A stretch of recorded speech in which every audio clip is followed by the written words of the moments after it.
Presented by Blue Buffalo. Morning. Robert Flores, Lauren Shoddy, Mark Derosa, live from Atlanta. I hope Blue Buffalo has food for maybe insects and not just pets, because I had myself a warning. Tell him, Robert. I have a bug problem, D-Row. It's reached crisis level. I went into my closet this morning. It's like 4 a.m. and I was picking on my outfit, and on a pile of clothes, I know there's a pile of clothes, I see. Okay. Now I'm panicked. And now I couldn't find it because it disappeared in the pile. Do we have a picture of the bug? Look No, at that's that. not what it is. Look at that. No, so it disappeared in the pile, so Lauren, I won't sleep for 3 days. Bugs with the bugs with a lot of legs, they don't bite. Yeah. I'm not Let it concerned about live. them biting, so I text my exterminator, and he said, and I quote, "Those are good bugs." What? And they eat the roaches, which means now I got both. I got roaches, and I got the ones with all the legs. I'm kind of familiar with Hoboken. I wasn't aware that it was like, you must live in the wooded area of Hoboken. Because you constantly have bugs. And also, D-Row, during the time that we're sleeping, on average, we probably swallow about 3.5 to 4 bugs per night. Say that. So you don't even know it. Also, more news out of New Jersey. Another missed opportunity that I'm very upset about this morning when I learned the winning Jersey Cash 5 Lotto worth $3.2 million sold a mile away from here. We could walk there. Really? At that Shell station? Darn it! Son if you won the lotto. Serious? I'm serious. Patterson Plank Road. Someone's a millionaire. Yes, that's right around the corner here. Darn it. If you win a lotto, you working still? Yes, but I'm going to be a lot more insubordinate. Awesome. Hey, real quick, I had a day yesterday. After the show, I went to do a draft feature on Vaughn Lackey and down at Georgia Tech. Got a chance to watch them practice, tour the facility. It was awesome. Yeah, they're good programs. Awesome. The campus they're beautiful? number 2 in the country. Campus was beautiful. And I'd never been there. I've lived here 25 years. I'd never got off 85, 75 and actually went into the campus. It was awesome. And you're going to do something with them today as well? Yeah, supposedly they ride scooters to the yard, electric scooters. So I will be meeting a few of them, and I will be riding scooters to Wear your helmet. What could go wrong? This was Ben Freefeld's idea, the scooter? Yeah, he owes me one on that. I love the game on this Friday. We love the anthem. It was an interesting scene the other night at the Charlotte Knights game, the White Sox affiliate. Let me take you back.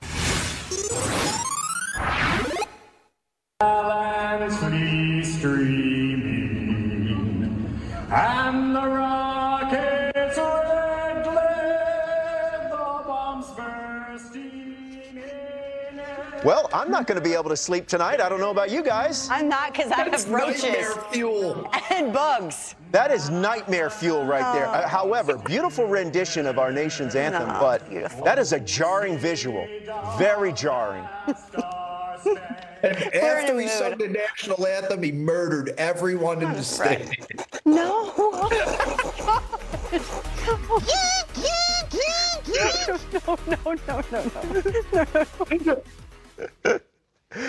Go to sleep. Oh my God. Go to the light. Go to the light. Lauren, what time did you text your Let me see. guy? Hold on, wait. Because if it's before 9 a.m., I got a massive problem with it. 9:22. Yeah. Okay, that's reasonable. That's reasonable. 9:22. In my phone, it's under Roach. I got issues. Wake it up, America, on a Friday. We're ready to go, are we not? Boston, Massachusetts. You know who else is ready? The Rays. They're in town. They're going to let you know. D-Row, you talk about how difficult it is to come into a game cold. Chandler Simpson, top of the 6th. Pinch hits with the bases loaded. A single up the middle. 2 runs will score. He is fired up, and the Rays lead it 5-3. They talk about his bat to ball skills.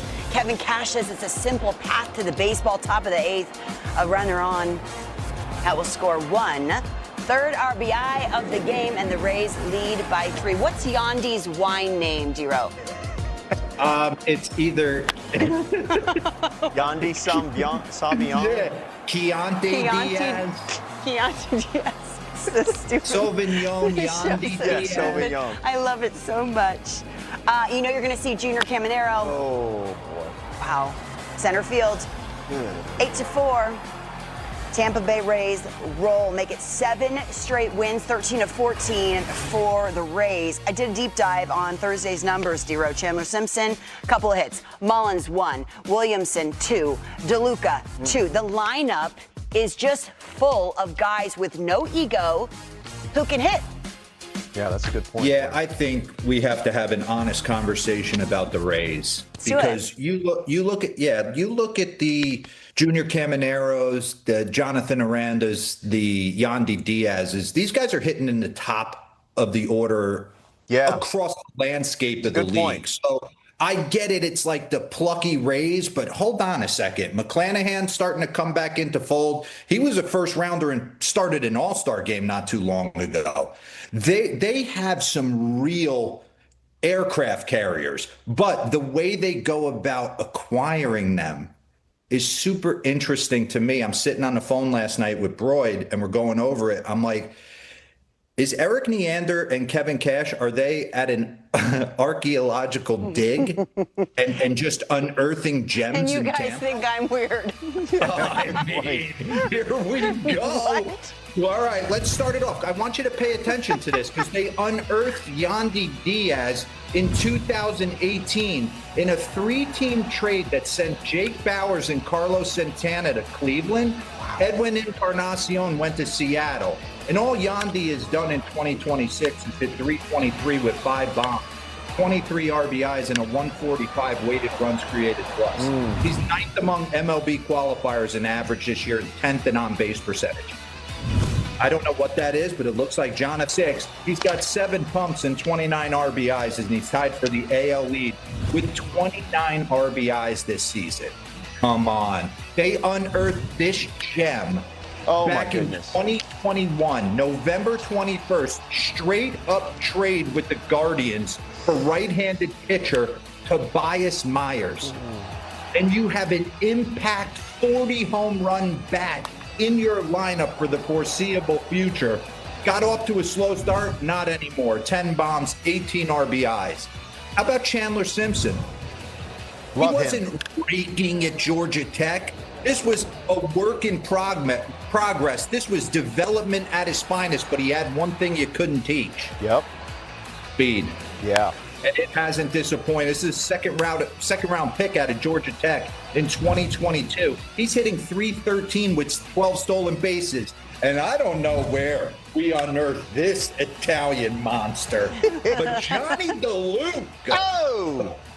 We acquired it with Ryan Pepio in the Tyler Glasnow trade in 2023. So you can imagine Neander's like, hey, do me a favor on the back end. Can you throw me Johnny DeLuca? And they're like, absolutely. And he's hitting 284 with 2. Okay. Shane McClanahan. I know he's a former first-round pick, but he underwent Tommy John in his first season in South Florida, and they still took him, and they didn't have any hesitation.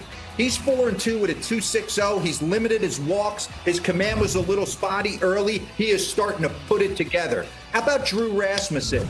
You think they liked him? They drafted him 31st overall in 2017 out of Oregon State, and he went back to Oregon State. He said, no, thank you. I want to stay in college and run the streets a little longer. That's not what he said. You clearly never met him because he's like an angel. I have talked to him on the phone before. He's a kind soul. He comes back in the 6th round. How about Nick Martinez? Yep.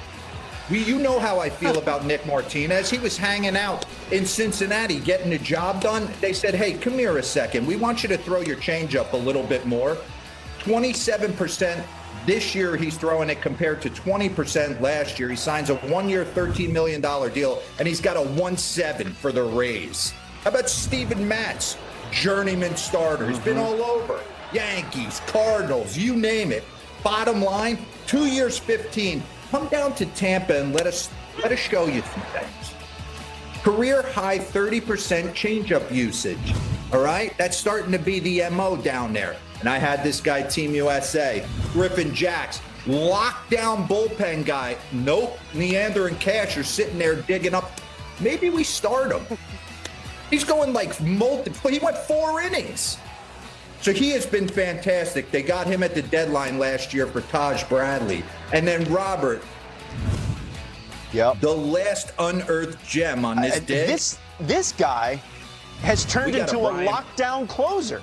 Yeah, I mean, we got a Brian Baker is what we found. And he has been phenomenal. Acquired by the Rays for last July for a competitive balance round pick. He's got a 2.45. He's got 9 saves in 14 2/3 innings. So I get it.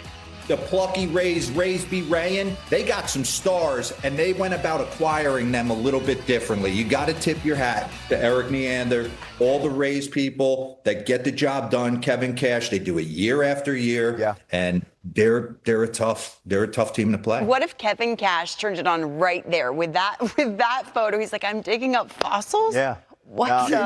And to build off your point, Dero, tonight, Jesse Schulten's 32 years old. Pitches for the Tampa Bay Rays. He's 3-1 and he's got an ERA just above 3.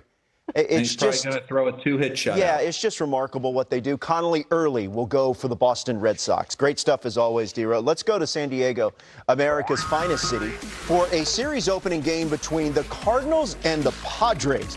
Bottom of the first. Former Red Sox, Xander Bogaerts. Oops! Little check swing base knock there. That went a long ways despite being a check swing. Brings in a run, 1-0. In the fourth, friend of the program, Alec Burleson. He was on with us this week, getting a little MLB Central magic. His 6th home run of the year, and we're tied at 1. Michael King, who gave up that homer to Alec Burleson. He was excellent last night, Dero. 6 innings, 6 strikeouts, that 1 earned run, 86 pitches.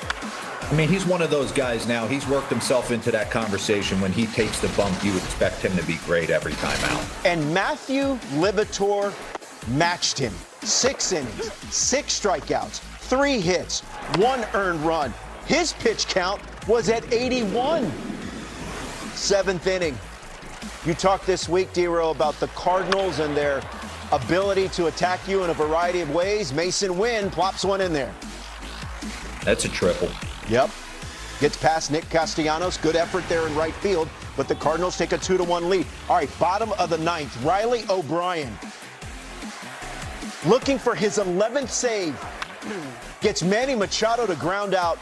Riley O'Brien is tied with Mason Miller for the MLB lead with his 11th save. If you got him on your fantasy team, great job. You're probably feeling really good. Cardinals win 2-1. From San Diego to the north side, a lot of magic working in Chicago. Cubs looking for their 15th straight home win and 9th overall after back-to-back walks to start back-to-back innings. Terry Francona out to talk to Rhett Lauder in the bottom of the 4th and then pulls him after 3+ innings. That right shoulder discomfort was the call. Another possible addition to the Reds injured list, and we will keep you posted on that.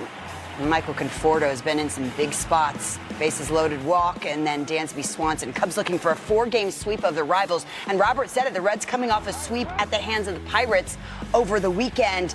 Tyler Stevenson forgets to tag the runner at the plate, and a runner scores. Another look.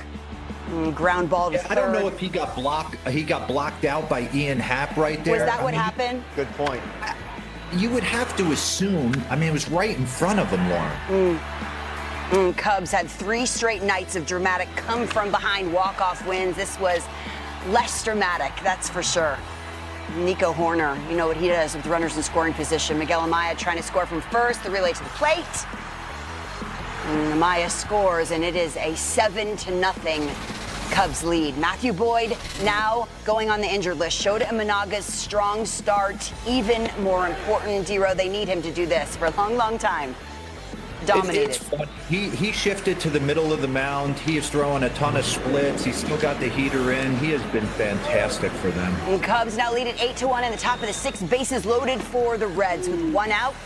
Hayes swinging on a splitter, 2 down. Next up, Dane Myers.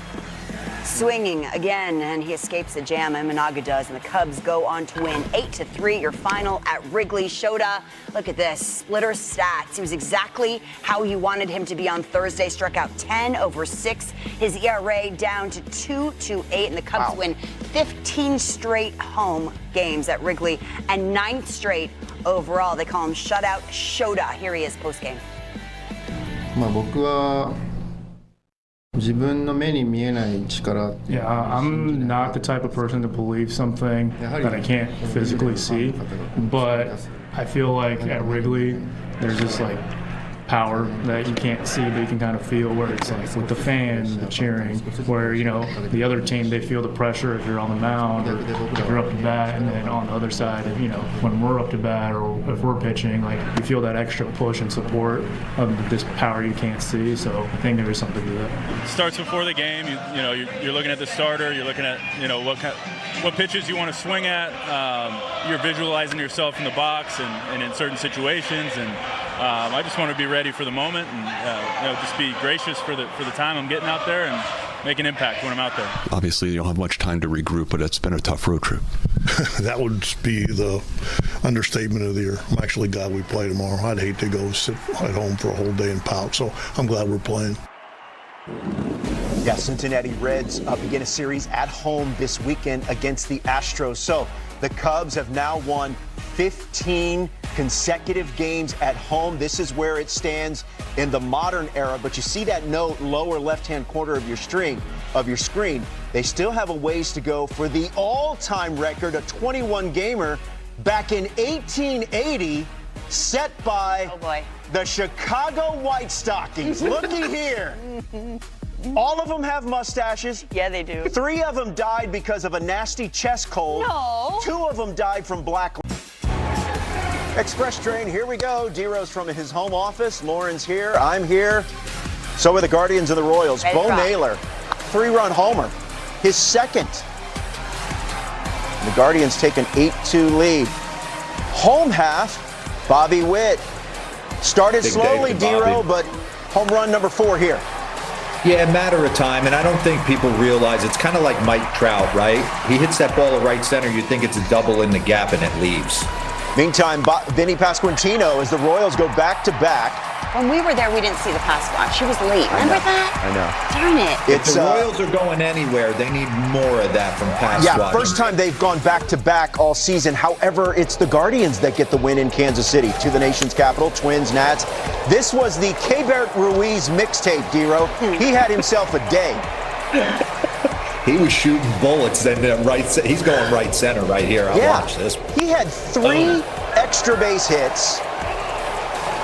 Here's another 2-run double here, and then he adds a homer in the 7th. The Twins made. I'm interested to see what they do at the deadline. I know it's early May, but why? Like CJ Abrams, because CJ Abrams, like they drafted Eli Willits. Like, it looks like, you know, I want to see what their direction is. Nats go on to win, beating the Twins 7-5. Pirates, Diamondbacks. Dero, how good has Brandon Lau been for this offense? I mean, the thing about Brandon Lau is you know exactly what you're getting when he walks in the door. It's outhouse or castle at the dish. He's going to show up. He's going to be a great teammate. He's going to play good defense. Yeah. He had 10. The Broncos just have threats now to go with a nasty pitching staff. They're a problem. Corbin Carroll goes yard, puts the Diamondbacks up 2-1, but Joey Bart. That's a long Bart. It's okay. It's a good chance. We're workshopping it. Yeah. Pirates win 4-2. Diamondbacks have lost 6 of 7. A's, Phillies, Shea Langoliers, Daddy a.k.a. Langoliers. What's that? Daddy Langoliers. Yeah, Daddy Langoliers. Just had a baby. That's right. Owen is his name. Okay. Thank you. Oh, I thought you were going Daddy Longlegs. Oh, that's what I thought you were going for. Tape. That is home run number 11 for Shea Langoliers. Brent Rooker. What's his daddy status? I don't know. Is he a zaddy? He's a zaddy. Okay. What's a zaddy? I'll tell you later. Did you show me? He said, I'll look it up on chat. What? Kyle Schwarber hits a home run, his 12th, but the Phillies lose 12-1. This has been a crazy series in Miami. Orioles, Marlins. Samuel Basallo, a.k.a. Sammy Baller. He's having a week. That was robbed by Jacob Marcy, but Dero, Pete Alonso's starting to get going. It's a free agent year. He's playing like Pete Alonso in a free agent year. Alonso ties the game at 3. Javier Sonoja in the bottom of the 9th. Grounds to third, bobbled by Kobe Mayo, but look at Pete Alonso. All right, how many errors you giving on that play? Because back in the day, Colorado, they gave me 2 for that. Well, that's why you're over it, though. That's the good news. Yeah. Marlins walk it off, avoid the sweep, 4-3. Rangers, Yankees, bottom of the first. After a leadoff triple from Paul Goldschmidt, Cody Bellinger. So good. He's so good. With another RBI triple. Jock Peterson out playing the outfield for the first time in a while. 2 triples in the inning for the Yanks. And then bottom of the 6th, Aaron Judge brings in a run to make it 6-2, and then Cody Bellinger again. He's hitting .407. He's got an OPS over 1,100 in the first inning. This came in the 6th, but you get the point.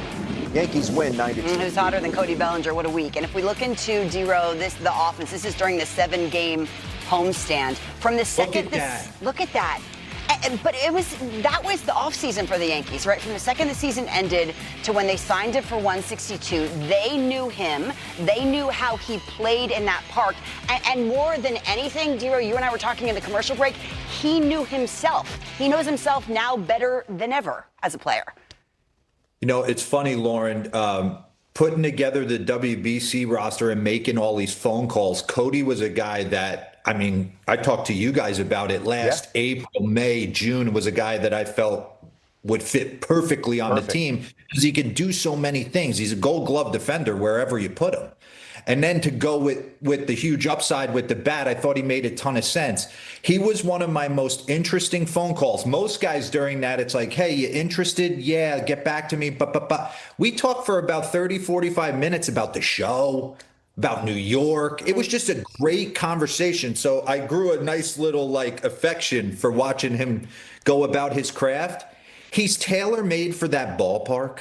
He knows it. Brian Cashman knew it. It was kind of a slow play. He signs a 5-year, $162.5 million deal to come back there. He's got an opt-out after year 2 and 3. I don't think he leaves. Let's get into it, Broyd. Come on. I want to love on him a little bit. He does so many things to make the Yankees better, and he does it very interesting because he's not a guy who loads up on his backside. He's kind of preset, and he is crashing forward. Most people will tell you this is not the way to hit the baseball. He has proven you could do it a variety of ways. That's why I try and do the skyboxes to show kids at home that they can do it different ways. But he's tailor-made for Yankee Stadium. Look at the home and away splits right here. 316 with 23 bombs since the start of 2025. A 169 weighted runs created plus. And you can tell he has kind of handpicked the fact, I know I can shoot the ball the other way, but it's a short porch. I just got to elevate it to the right side. And he handles lefties really well. So I want to get into it. Here we go, Broyd. Bring up his homers from yesterday and kind of walk you through these homers against Bradish right here. I mean, you could see his front hip is leaking. He wants the ball middle in because he wants to just hit something, pull side in the air. Good night. That ball's leaving. All right? We're going to do side angles of what he looked like with the Dodgers, what he looked like with the Cubs, but you can see it. His front side is pulling towards first base, but he keeps his shoulders square so he can stay in the big part of the field and still manipulate the ball gap to gap. But he's looking to pull the baseball in the air at Yankee Stadium. He's almost stepping in the bucket right there against left on left. You see the side angle. Run that back for me real quick if you can. Watch, he's in a static position. There is nothing going back before he goes forward. He is preset and he is turning and burning. I wanted to see what he looked like when he was with the Dodgers and Cubs. He's kind of a mixture of both of them. A little bit more upright in 2022, a little bit more wide open in 24 with his stance, and he's kind of in the middle. Had his hands a little higher with the Cubbies. You can run this, but you're some variation of what he was doing in a Dodger uniform. Pretty awesome. But he's a pole monster. We know this. And it's tailor-made for the ballpark. But the thing he doesn't get enough love for is the way he handles left-handed pitching. Yes. All right? OPS leaders versus left-handed pitching since the start of 2025. You're talking Aaron Judge, Shea Langoliers, the Ivan Herreras, Maikel Garcia. They hit right-handed. So left on left, I heard Matt Olson talk about the fact that we need to get away from this. But these guys, Yordan Alvarez and Cody Bellinger, two of the best in the business. So let's dive in a little bit more on him and see his damage, because he can take the fastball and shoot it down the line. We've seen that in this series during his hot stretch. But the other thing about him, he sees breaking ball off lefties so well and stays in on it. And he's able to just it's almost like he just sees slider and he's able to spit on it and stay on the heater. He does a lot of things really well against left-handed pitching that you can't teach and you can't deny. He's worked really hard on his craft. Hammers the ball in. Again, left on left. Here we go, Robbie Ray. No, you don't. And it's all pull side. Again, we're taking you deep. We're going to bring up another board, damage versus breaking balls. I love him in that yard, Robert. And I remember Yankee fans being a little sad, if that's the right word, that he was the only thing they really did in the offseason, but he was the most important thing. He had to come back. It made too much sense. Look at his highest slug versus left-handed breaking pitches. Again, there's a ton of right-handed hitters on this, and Yordan's a freak. And then you got Cody Bellinger at 702. And the other thing about Cody, you could probably play him any position in the outfield. You could probably put him at first base. He's going to win a Gold Glove at any one of those positions. He makes it look almost too easy at times in the outfield, the way he goes about it. The game moves very slow to him. Look at that catch, staying with it. No panic in his game. And the DRS board backs it up. Corner outfield DRS. We talk so highly of Steven Kwan, rightfully so. Look who's on top, Cody Bellinger. So I've been hearing some stuff on social media, Michael Kay defending Brian Cashman as just being a fantastic GM with all the noise around David Stearns. This was like the perfect sign in the offseason.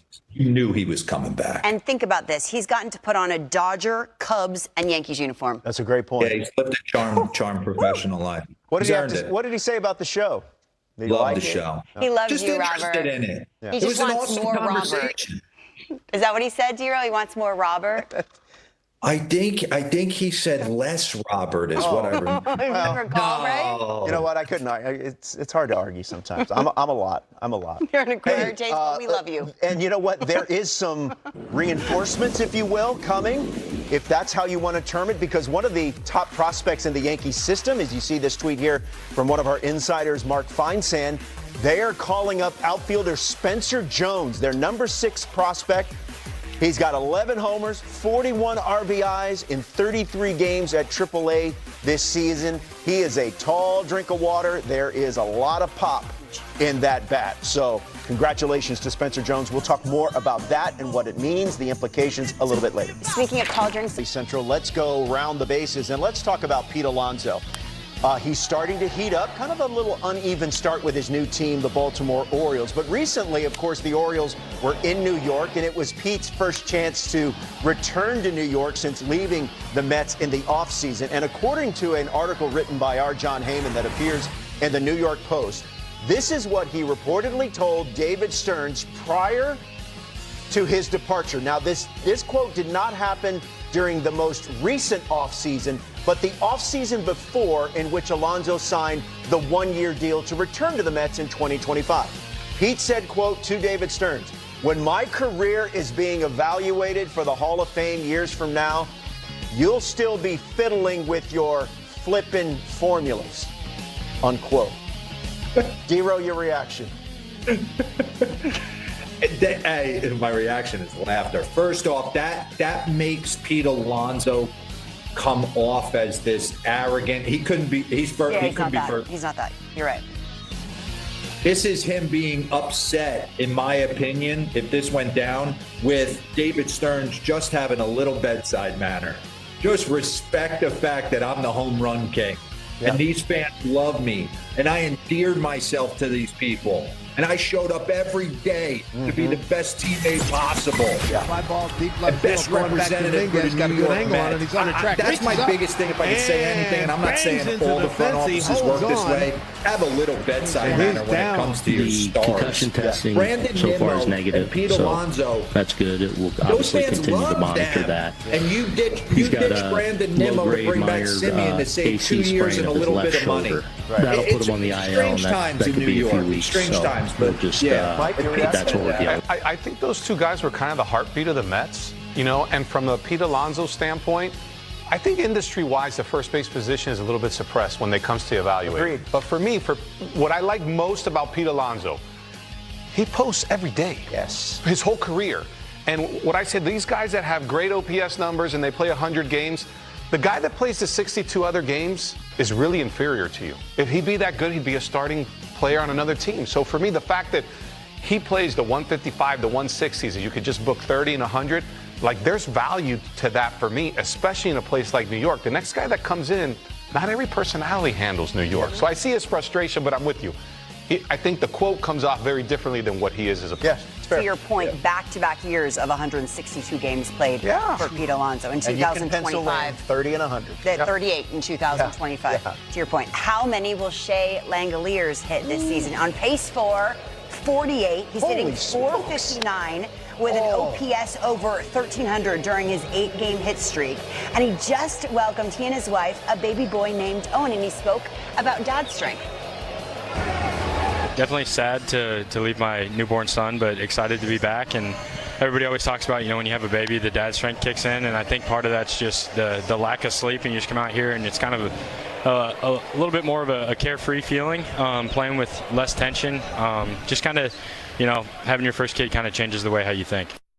Absolutely, it does. Meet Owen Langoliers. Congratulations to Shea and his wife. He was in the studio and he was beaming. He said his wife couldn't come on this New York road trip because she was about to give birth. So God bless them all. Congratulations. Is dad strength a thing, Michael? I think so. I don't know. You know, you have the new grip strength and all that. I remember my first kid, I still had like the hospital band on because I went to play, and you go back and you do feel different. It kind of is like, oh my God, now I'm playing for someone else. Yeah. He spoke about the sleepless nights, Dero. Heidi was doing that. Am I right or am I right? I mean, I went through it. My wife was on bed rest for 10 weeks. I was going to play in the games, then going to the hospital. It's a real thing. It really is. You show back up, you got a little daddy strength, you feel like a man walking into that box. So, hey, with Cal Raleigh nicked up, Will Smith is really Shea Langoliers is putting himself in, like, not only top catchers in the game, MVP conversation as the season starts. Yeah, I mean, look at this. This is slugging leader since last year's All-Star break. He is 27 points higher in slugging percentage than Aaron Judge. This is Look at his batting average there.